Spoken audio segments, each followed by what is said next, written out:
bersama PUPR, sigap membangun negeri.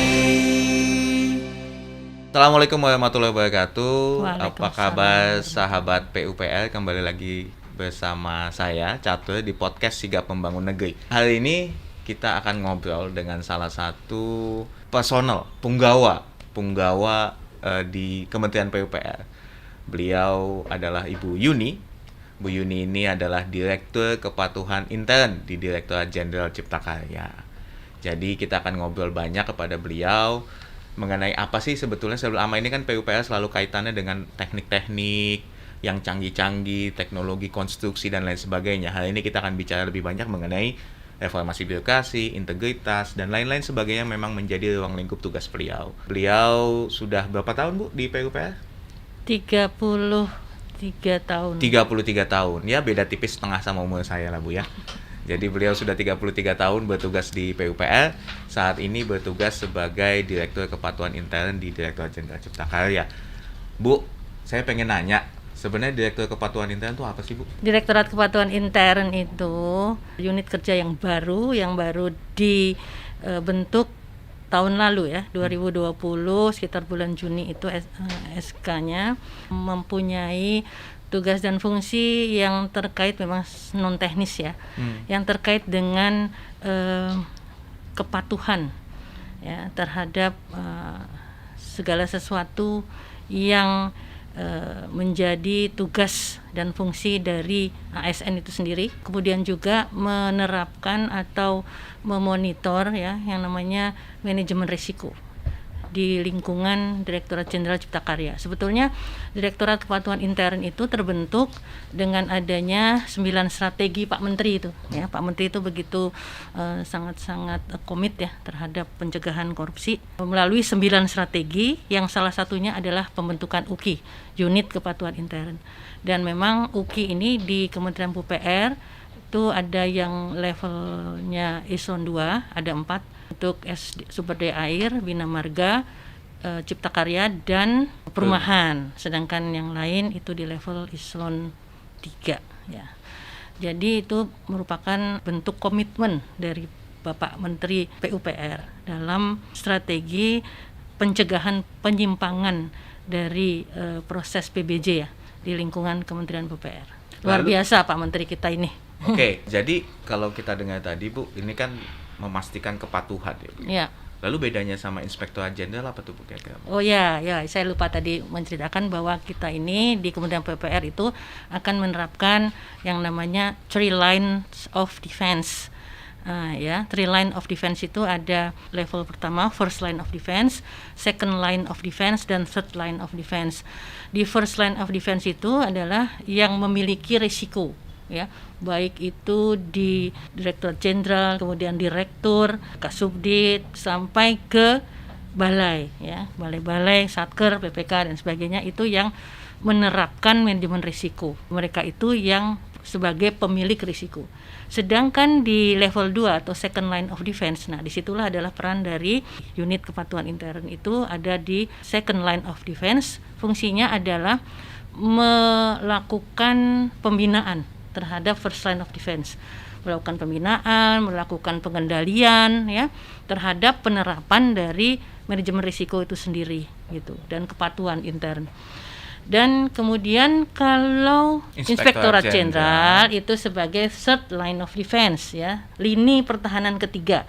Nah, Inspektorat Jenderal itu bertanggung jawab terhadap pengawasan di seluruh lini tersebut, baik lini pertama, lini kedua itu Inspektorat Jenderal yang melakukan pengawasan dan memastikan bahwa kegiatan yang berjalan di Kementerian PUPR itu berkualitas ya. Jadi memastikan kualitasnya itu adalah Inspektorat Jenderal. Jadi berbedanya juga SDM-nya.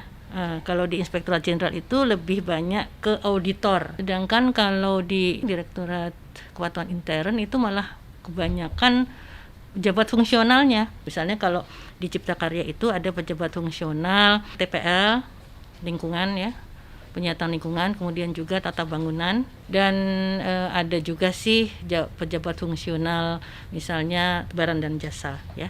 Seperti itu bedanya. jelas berbeda lah dengan adanya three line of defense ini.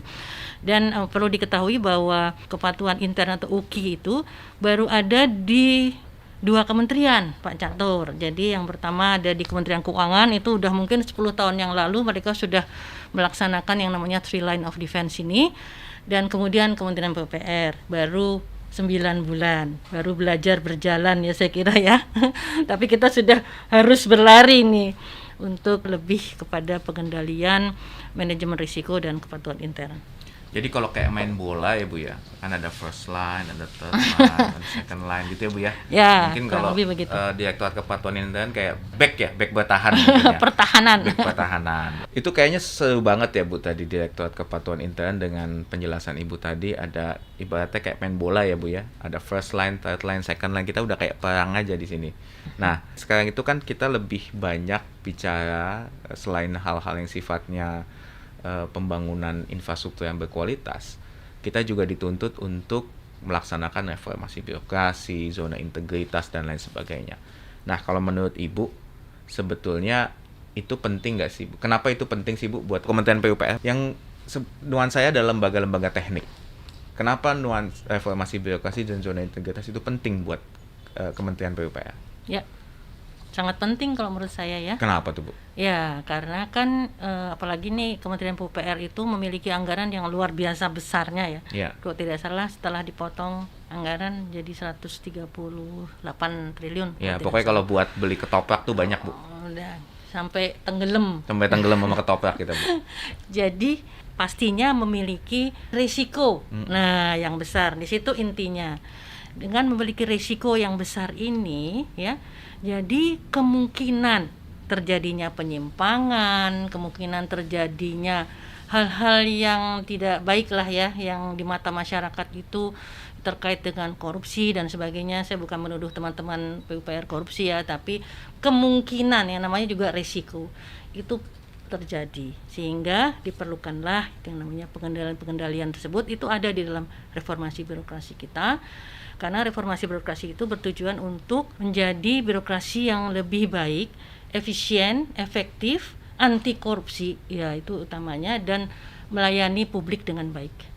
Saya kira jadi penting banget ini, harus dilakukan. Jadi reformasi birokrasi, zona integritas itu diperlukan dalam rangka kita menyadari beban kita yang semakin besar, tuntutan publik juga semakin besar. Betul. Sehingga kita harus menghindari hal-hal yang beresiko di depan gitu Bu ya, seperti kata Bang Napi kan, kalau misalnya itu bukan hanya karena niat tapi karena ada kesempatan ya Bu ya. Iya betul. PUPR itu kan membangun infrastruktur ya, yang begitu besar, yang begitu dilihat kasat mata oleh masyarakat ya. Masyarakat itu tentunya selain yang harus kita layani, masyarakat itu juga bisa melihat, dan kalau melihat infrastruktur itu kualitasnya tidak bagus, ya akan terjadilah yang namanya ya ada pengaduan masyarakat dan sebagainya. Ini karena itu kok kualitasnya tidak bagus, itu karena terlihat jelas oleh masyarakat gitu. Tapi kan terminologi zona integritas, reformasi birokrasi itu kan terminologi yang mungkin sahabat PUPR baik yang di kementerian maupun tidak mungkin nggak tahu cara mulainya Bu. Apa sih yang harus mulai dilakukan kalau mau menerapkan itu? Ya, dan apa itu, dalam bahasa lebih sederhana, zona integritas itu apa? Lalu gimana memulainya?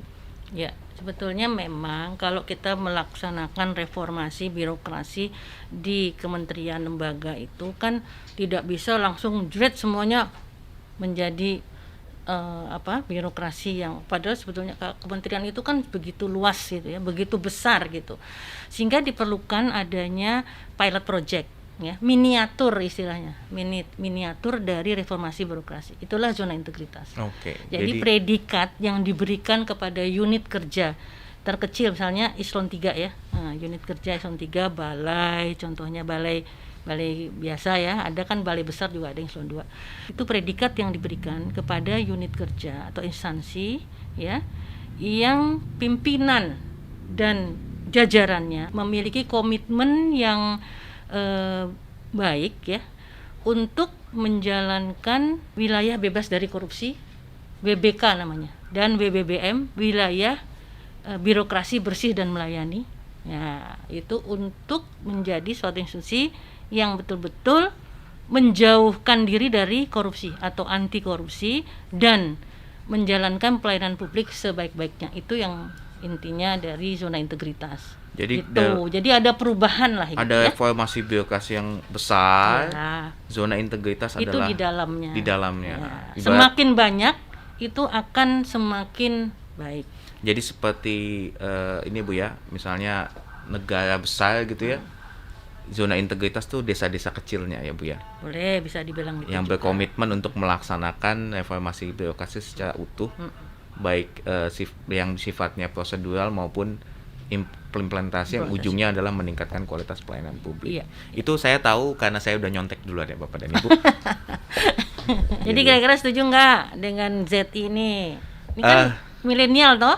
Milenial di awal Bu. Milenial di awal. Kita kan memang sudah bicara hal di birokrasi sudah banyak yang berubah ya Bu. Kita sudah bertransformasi ke arah yang lebih baik tentunya. Harapan Pak Presiden juga demikian. Iya betul. Bahwa ASN, birokrat maupun penyedia jasa tidak dituntut untuk melaksanakan anggaran saja, tapi bisa lebih akuntabel dan lain sebagainya. Ya.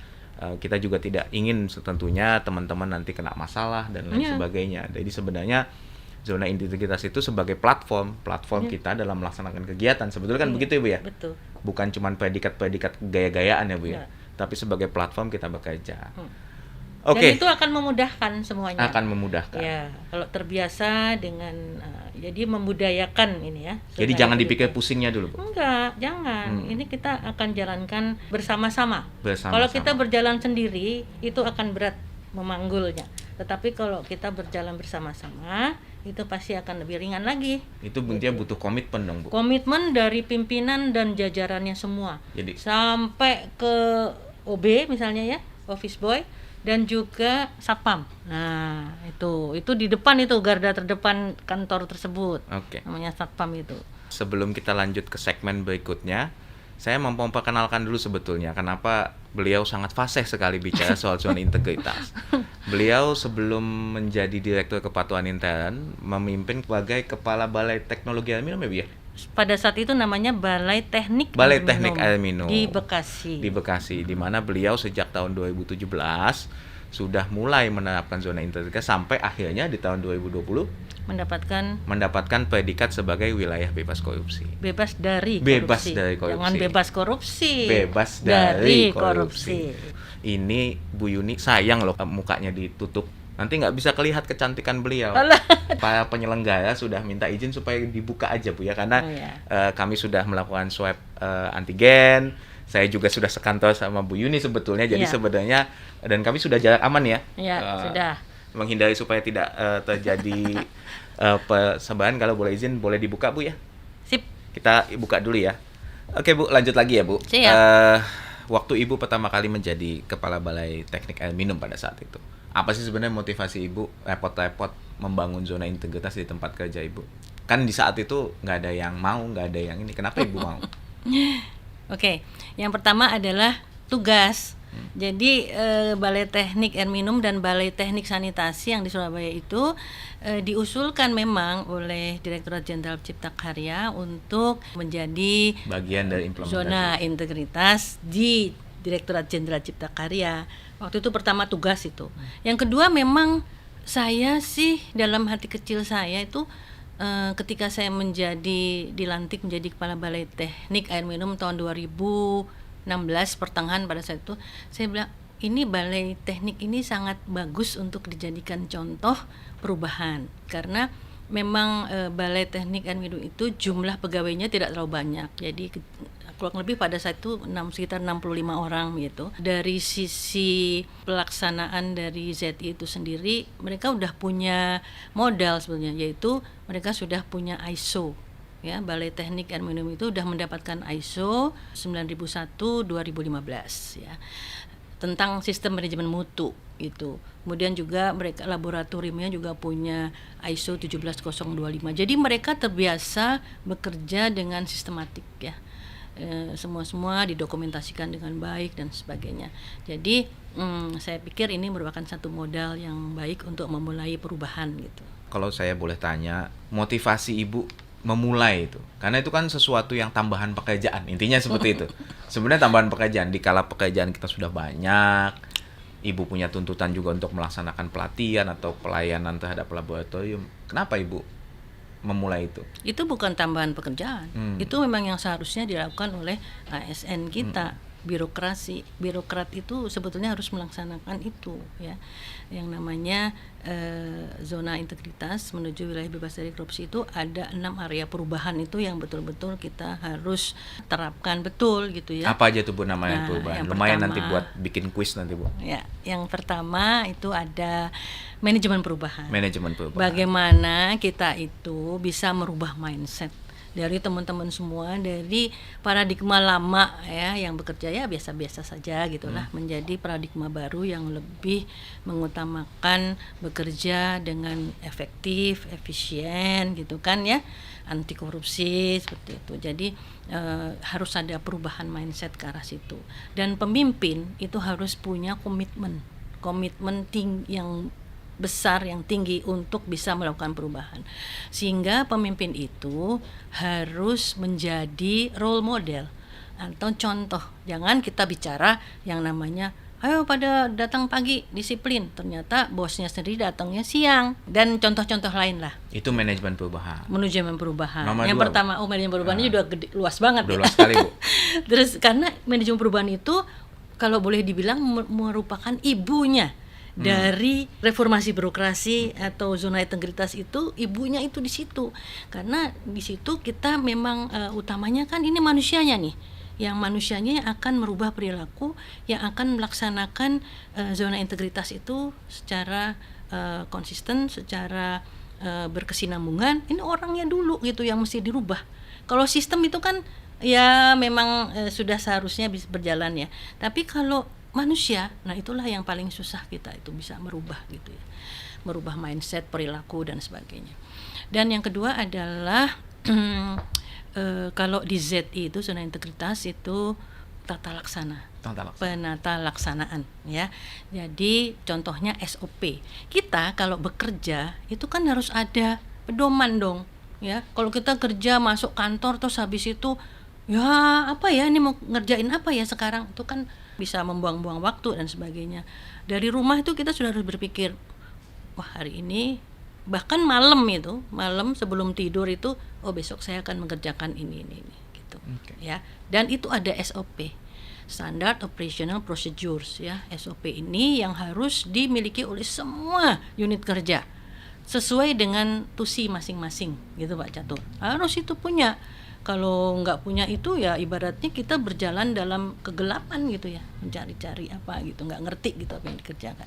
Jadi SOP itu perlu, itu salah satu dari tata laksana itu ya. Kemudian juga mungkin IHRM, menggunakan sistem informasi dan lain sebagainya lah, banyak ya. Udah canggih sekarang kayaknya. Itu dia makanya tata laksana. Terus yang ketiga adalah penguatan peningkatan sumber daya manusia. Pengelolaan sumber daya. Nah, itu gimana tuh Bu? Penting tuh Bu? Penting banget itu ya. Mulai dari bagaimana SDM yang ada di unit kerja itu mampu melaksanakan sesuai dengan kompetensinya ya. Penentuan pejabat-pejabat fungsional yang ada di situ, kebutuhan akan pegawainya ya. Kemudian mereka harus dipintarkan dan sebagainya. Dan sampai penilaian kinerja individu tersebut, sehingga yang bobotnya cukup tinggi itu untuk sumber daya manusia ya. Terus kemudian ada lagi yang akuntabilitas. Bagaimana unit kerja itu harus memiliki Renstra, kemudian turun lagi menjadi apa PK terus turun lagi sampai dengan yang terkecil apa itu SKP dan apa SKP itu sasaran kinerja pegawai ya. Dan RKAKL ya. Anggaran kita Bu ya. Ya anggaran pokoknya tentang akuntabilitas lah. Terus kemudian disitulah pemimpin itu harus benar-benar ikut serta di dalam mulai dari perencanaan, pelaksanaan, monitoring, evaluasi dan sebagainya. Itu pemimpin itu harus ikut. Jangan sampai pemimpin tersebut nggak ngerti apa-apa begitu ditanya apa ininya, apa outputnya apa, ya kan, dan sebagainya itu nggak ngerti. Nah itu pemimpin tuh harus involve gitu, harus masuk. Kemudian ada lagi pengawasan. Nah ini juga berat ini, area perubahan yang namanya perkuatan terhadap pengawasan. Pengawasan ini terdiri dari beberapa ya, cukup banyak gitu. Jadi bobotnya juga besar kalau pengawasan itu. Yang pertama adalah pengendalian gratifikasi. Nah itu teman-teman sahabat PUPR harus tahu gratifikasi itu seperti apa ya. Kemudian pengendaliannya seperti apa. Nanti ada istilahnya unit pengendalian gratifikasi UPG dan sebagainya. Dan ini terkait dengan Inspektorat Jenderal dan kita sendiri sebagai unit kerja itu juga harus bisa melaksanakan pengendalian gratifikasi. Gratifikasi itu apa sih gitu kan?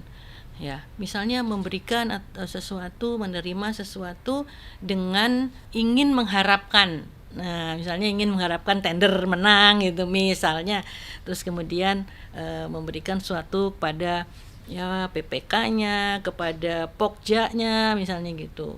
Conflict of interest-nya. Dan itu ada aturannya lah. Pengendalian gratifikasi ada aturannya. Kalau saya bicara di sini itu bisa itu 1 berapa? jam pelajaran sendiri, Bu. Lebih Itu bisa lebih jadi itu. satu sesi tema sendiri. Itu pengendalian gratifikasi, Yang terakhir pengendalian adalah, gratifikasi. itu udah 5 tuh, Bu. Tadi ada manajemen perubahan, tata laksana, SDM, akuntabilitas kinerja, pengawasan. Ya. Yang terakhir adalah Yang saya sambil ngapalin ya. Iya, tapi pengawasan itu saya masih masih ada memberitahu lagi? juga. Enggak, di dalamnya itu ada SPIP. SPIP. Nah, Apa itu, Bu? Apa itu? Sistem pengendalian, Saya kayak dites sama Ibu dong. internal pemerintah SPIP. Dan di SPIP itu sendiri ada yang namanya manajemen resiko berdasarkan yang kita pelaksananya itu berdasarkan SE 04 tahun 2021 yang baru. Ya. Nah, itu teman-teman harus tahu itu yang namanya aturan-aturan yang berlaku ya Pak Catur ya. Jangan sampai sebagai ASN PUPR nggak ngerti aturan loh, nggak boleh loh ya. Itu harus baca aturan satu persatu ya. Itu SPIP juga dilaksanakan. Terus kemudian ada lagi benturan kepentingan. Ya, conflict of interest. Terus kemudian ada lagi yang namanya pengaduan masyarakat. Bagaimana masyarakat itu boleh mengadu ya.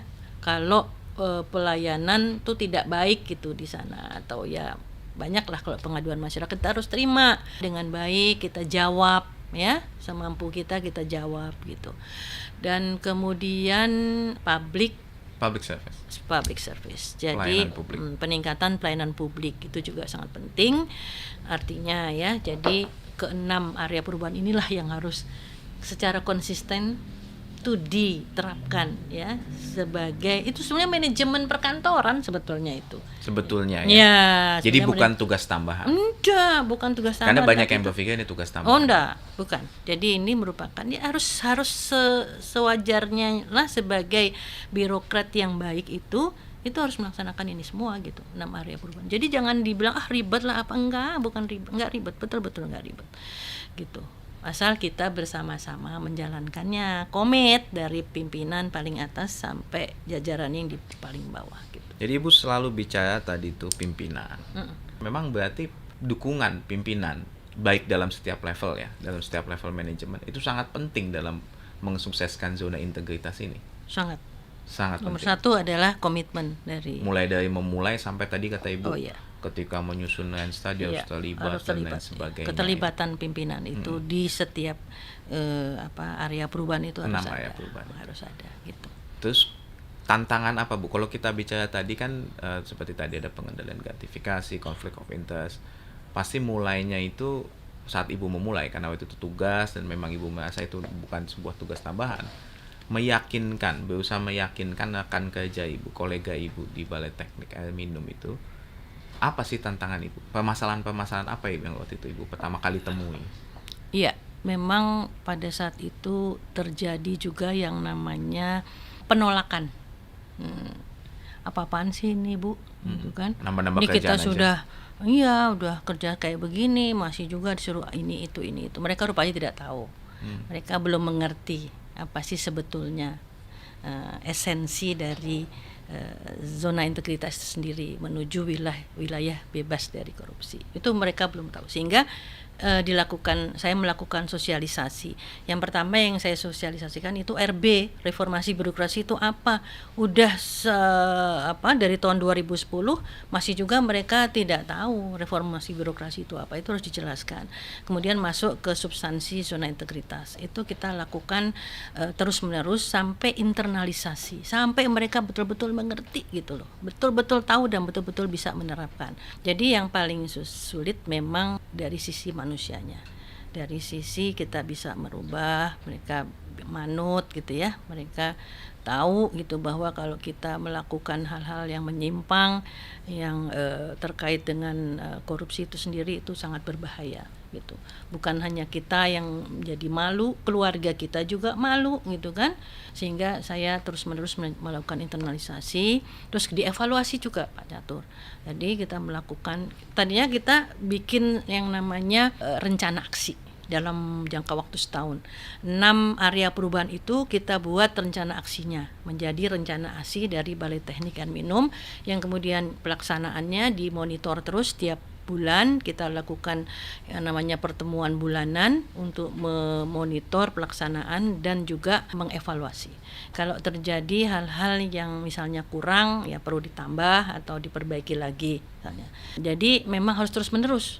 Bahkan saya waktu itu membuat buku saku tentang zona integritas di Balai Teknologi Air Minum menuju wilayah bebas dari korupsi, dan di situ semua informasi tentang apa itu ZI, apa itu WBK atau BBBM, apa itu gratifikasi dan sebagainya, semuanya sampai Mars PU itu ada di buku saku tersebut. Buku sakunya kecil saja dan masing-masing orang punya dan ada namanya di situ. Jadi mereka bisa membaca, mereka bisa berusaha untuk mengerti, dan saya kadang-kadang tiba-tiba saya menanyakan kepada mereka, mulai dari satpam, OB, semuanya saya tanya, apa sih itu ZI? Kenapa melakukan ZI sih? Buat apa? Seperti itu. Dan sampai mereka betul-betul tahu ada 6 area perubahan, 6 area perubahan itu apa saja, dan di dalamnya itu apa saja, kita harus melakukan apa, perubahan apa saja yang harus dilakukan gitu ya, sampai mereka betul-betul ngerti.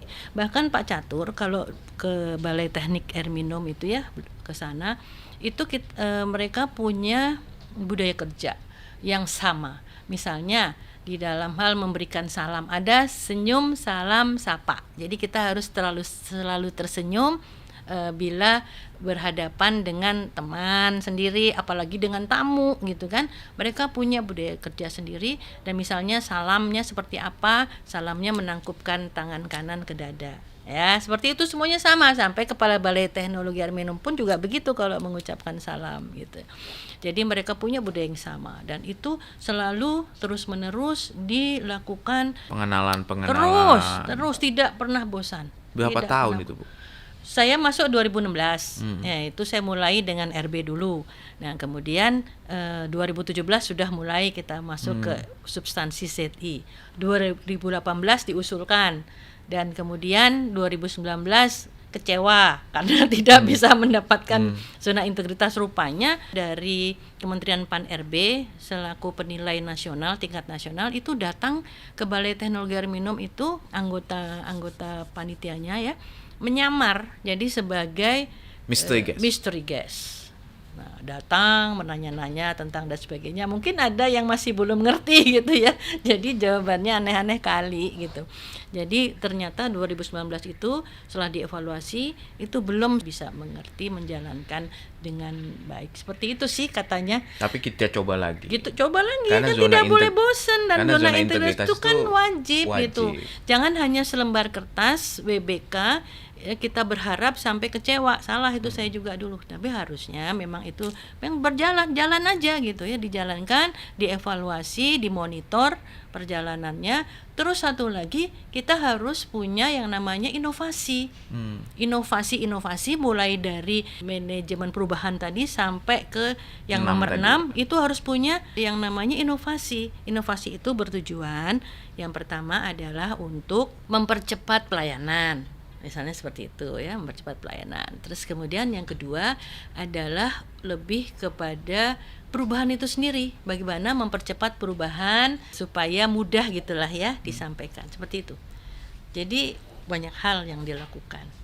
Oke Bu, menarik sekali tadi ya cerita penuturan Ibu soal itu, apalagi tantangan-tantangan. Kalau menurut Ibu, dampak positif dari segala perjalanan dalam membangun ZI itu, selain selembar kertas tadi, sebetulnya kan kita sudah sepakat bahwa ZI ini bukan hanya mengejar selembar kertas itu. Dampak yang paling Ibu rasakan waktu itu, apakah teman-teman jadi lebih bagaimana etos kerja dan lain sebagainya?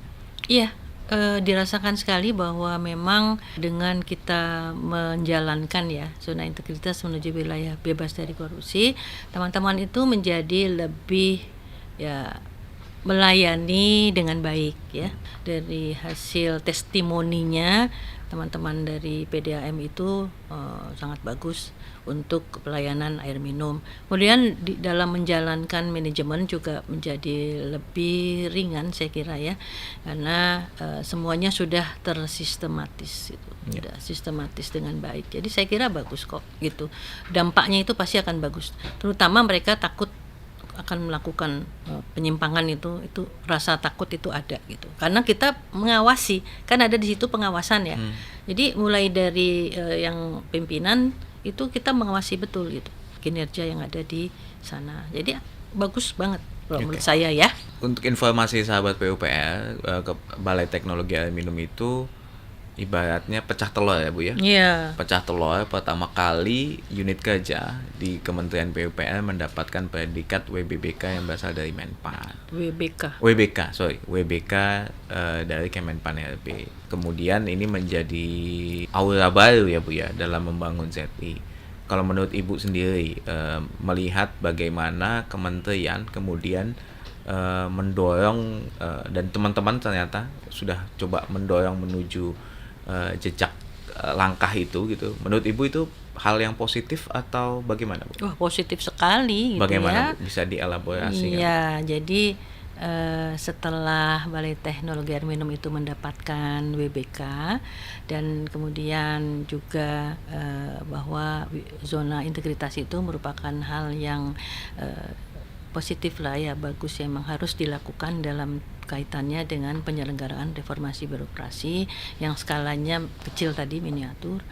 Dan akhirnya kemudian utamanya adalah Pak Menteri itu betul-betul komit ya di dalam penyelenggaraan zona integritas ini ya. Jadi beliau juga mendorong juga para eselon 1 yang lain, sehingga akhirnya banyak yang terus mengusulkan untuk menjadi zona integritas menuju wilayah bebas dari korupsi. Akhirnya banyak tuh, dari Bina Marga 12 kalau tidak salah, kemudian dari BPSDM aja ada 11, kita CK 6 ya, terus belum lagi dari SDA dan sebagainya. Akhirnya banyak gitu. Biasanya itu hanya mungkin setiap tahun hanya 6 saja itu yang maju. Ada 2 Bina Marga, 2 SDA, 2 Cipta Karya. Itu aja yang maju. Ya sekarang sudah banyak, lumayan banyak. Bahkan katanya sih targetnya 50 unit dapat WBK tahun depan 2022. 50 unit banyak nah, juga ya. Yang tahun awal depan 2022. Nanti Pak Catur ya. Untuk CK yang awal Pak Catur.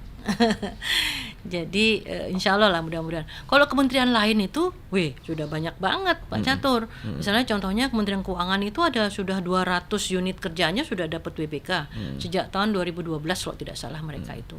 Kemudian juga Polri itu juga sekitar 60-an lah itu udah mendapatkan WBK. Perhubungan, Kemenkumham misalnya. Kumham, kesehatan, semua udah dapat. Begitu PUPR baru 1. Kan baru selalu ada awal Bu. Iya, jadi mudah-mudahan ini bisa membangkitkan semangat ya teman-teman atau sahabat PUPR semua untuk bisa menjalankan zona integritas ini di unit kerja masing-masing. Paling tidak kita sudah mulai berubah ya, perubahan mindset itu harus ada. Dan kita harus belajar juga Pak Catur. Jadi kita harus belajar juga, misalnya dari kementerian lain yang sudah mendapatkan ZI ini, kita datangi, kita lihat seperti apa sih mereka melaksanakan zona integritas itu menuju wilayah bebas dari korupsi itu seperti apa. Kita harus belajar gitu ke tempat-tempat lain, jangan menutup diri seperti itu. Oke. Apa sebenarnya yang harus mereka siapkan di level mungkin kepala balai atau mungkin kepala seksinya ibunya atau mungkin staff-staffnya. Ya, SDM nomor 1 itu. SDM, Yang manajemen disiapkan. perubahan tadi ya. Iya, yang pertama pimpinannya itu harus komit. Itu nomor 1 itu. Pimpinannya itu terdiri dari namanya apa? Misalnya kepala balainya, kepala seksinya, terus para subkoordinatornya misalnya seperti itu harus menjadi pemimpin perubahan, Pak Catur. Jadi kita tuh harus membangun agen-agen perubahan namanya, ya, di tingkat staf itu. Agen-agen perubahan itu ada Permen Pan RB-nya, agen perubahan itu harus dibentuk. Nah, mereka harus mempunyai program perubahan yang nanti disetujui oleh manajemen gitu ya. Program perubahan apa yang akan dilaksanakan itu semua harus tahu, sampai ke tingkat level staff bawah itu juga harus tahu adanya program perubahan yang dilakukan oleh para agen-agen perubahan ini, dan kemudian disosialisasikan dan dilaksanakan. Kemudian kita sebagai pemimpin perubahan dan para agen perubahan itu memonitor dan mengevaluasi, seperti itu. Berarti dukungan semua elemen kan mesti ada ya Bu ya, terutama bagi teman-teman pelaksana atau jafung-jafung muda atau pertama ya. Nah, kalau melihat ini kan sekarang nih kita kementerian ini kan isinya berbagai generasi ya Bu ya. Baik terutama sekarang kan sudah banyak generasi Z dan milenial yang sedang memulai karirnya. Harapan Ibu sebetulnya terhadap para staf-staf muda atau para pelaksana muda ini yang sedang mulai merintis karir, melihat bagaimana organisasi ini sedang berubah. Sebenarnya harapan Ibu terutama kaitannya dengan konteks membangun zona integritas tadi gimana sih Bu? Saya pikir teman-teman muda ini punya integritas yang bagus ya, dan tetap budaya atau nilai-nilai Kementerian PUPR itu harus dijunjung tinggi dan internalisasi ke betul-betul merasuk ke dalam kalbu ya. Tahu nggak itu? Yang mana Bu? Ya, Ayo. iProof. iProof. Nah itu yang namanya nilai-nilai dari Kementerian PUPR yang harus diyakini. Nah, coba apa itu? Waduh, Ayo, saya ngetes nih sekarang. Waduh. Nah. Integritas. Nah. Profesionalisme. Oke. Orientasi visi, etika dan akhlakul karimah. Jadi sobat PUPR terutama yang bekerja di Kementerian PUPR baik sebagai pegawai negeri maupun bukan pegawai negeri. ASN namanya. ASN ya, ASN itu mesti tahu yang iProof itu. Pokoknya merasuklah dalam jiwa. Jadi bangga menjadi orang PUPR. Bukan pegawai PUPR, tapi orang PUPR. Itu kita harus bangga betul bahwa kita harus memiliki integritas. Integritas itu sebenarnya pribadi sekali ya. Yeah. Karena integritas itu berkaitan dengan komitmen, konsistensi, kejujuran seperti itu. Konsistensi dalam berbicara dan dalam berperilaku, itu yang namanya integritas ya. Jangan kita bicara, ayo besok masuk pagi, tapi kita sendiri masuknya siang. Itu hal-hal yang kecil. Dan integritas itu, terus kemudian juga apa tadi? Profesionalisme. Terus orientasi kepada misi. Satu lagi ada tuh visioner. Gimana Pak Catur nih? Udah berapa tahun nih kerja nih? Ya kerjanya sudah 12 tahun tapi kan iProof-nya baru 3 tahun dihafal Bu. Ya coba ya nanti semuanya harus iProof itu harus betul-betul kita junjung tinggi sebagai nilai dari Kementerian PUPR ya. Ya, okay. Selain moto kita apa? Bekerja keras, bergerak cepat, bertindak tepat. Kalau itu hafal saya Bu. Itu hafal saya.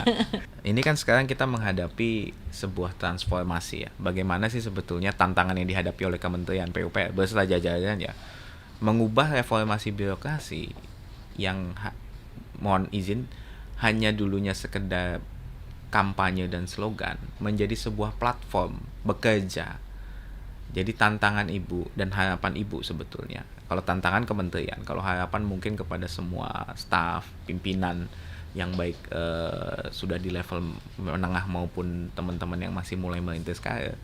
Bagaimana kita melihat reformasi birokrasi ini bukan hanya sekedar slogan dan prasyarat untuk menuju tukin 100%, tapi bagaimana bisa menjadi platform bekerja kita. Sekarang Ibu tadi bilang, zona integritas bukan pekerjaan tambahan, reformasi bukan pekerjaan tambahan. Laksanakanlah itu yang namanya zona integritas di unit kerja masing-masing. Lakukan, laksanakan. Mulai dari sekarang.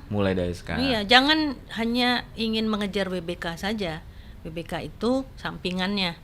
Tapi kita harus lakukan dengan konsisten terus-menerus berkesinambungan yang namanya zona integritas menuju wilayah bebas dari korupsi dan wilayah birokrasi bersih melayani. Otomatis dapat tuh yang namanya WBK. Bahkan WBBM dapat. Gitu. Jadi bukan piagam yang dikejar.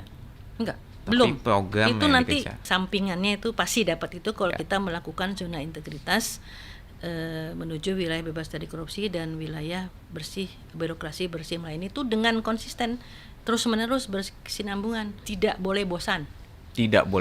Masukkan di dalam memang itu adalah manajemen administrasi yang harus memang dilakukan dengan baik seperti itu. Jadi buat sahabat PUPL yang mau memulai mengimplementasikan dengan konsisten ya Bu ya. Konsisten. Itu harus tidak boleh bosan. Harus persistence bahasanya ya. Dan menjadi budaya. Harus menjadi budaya. Kalau budaya itu kalau kita lakukan terus-menerus membiasakan diri, itu akan jadi budaya.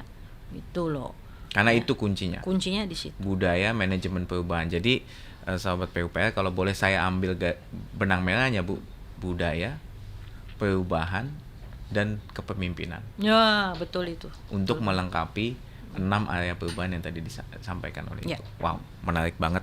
Jadi zona integritas adalah stimulan untuk memulai. Jadi kalau tadi kalau buat yang kalau kita bicara misalnya dulu ada sebuah negara namanya reformasi birokrasi, zona integritas ini adalah desa-desa yang diharapkan menjadi champion agen perubahan sehingga menular ke yang lain, menjadi budaya dan akhirnya tujuan akhirnya tentunya untuk menyelamatkan organisasi kita ya agar terhindar dari penurunan kinerja maupun terhindar dari hal-hal yang bisa merusak organisasi sebetulnya ya, reputasi dan lain sebagainya. Wow, menarik banget sahabat PUPL pembicaraan kita hari ini. Semoga diskusi kita hari ini bersama Bu Yuni ini bisa menginspirasi teman-teman semua untuk mulai bukan hanya bicara hal yang sifatnya keteknikan, tapi kita sudah harus mulai masuk kepada hal-hal yang sifatnya membangun integritas, reformasi birokrasi dan lain sebagainya.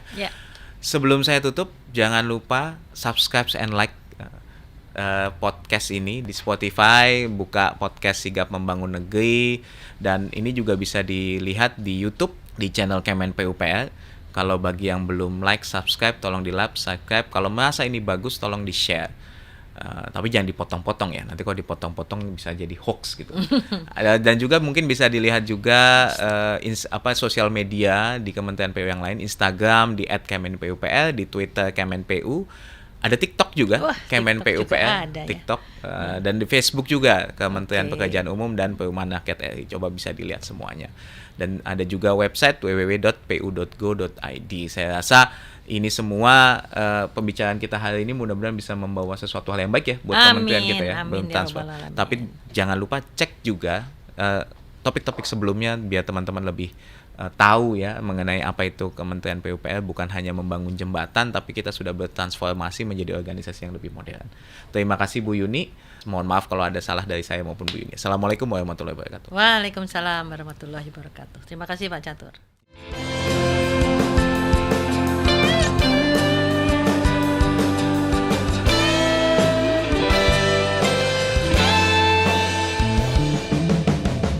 Bersama PUPR Sigap membangun